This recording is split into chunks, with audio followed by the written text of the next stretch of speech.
لو مهتم بالتقديم على منحة ALA ومعرفة تريكات وتفاصيل القبول فيها وإيه أهم الورق والشروط للقبول وكمان أشخاص يساعدوك مجانا في الحصول على المنحة ويعرفوك تريكات للقبول مجانا وبكل سهولة في منحة ALA. لو مهتم استنى معانا الفيديو للآخر.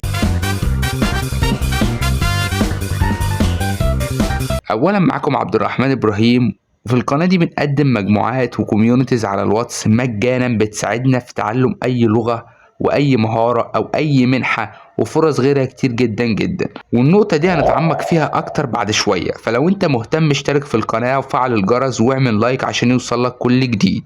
المهم بالنسبة لمنحة ALA احنا ان شاء الله هنجاوب على الأسئلة اللي بتدور في دماغ كل الناس. أول سؤال معانا وهو ايه هي ALA؟ لو انت عارف ايه هي ALA ممكن تقدم الفيديو في الوقت اللي هيظهر لك على الشاشة وتروح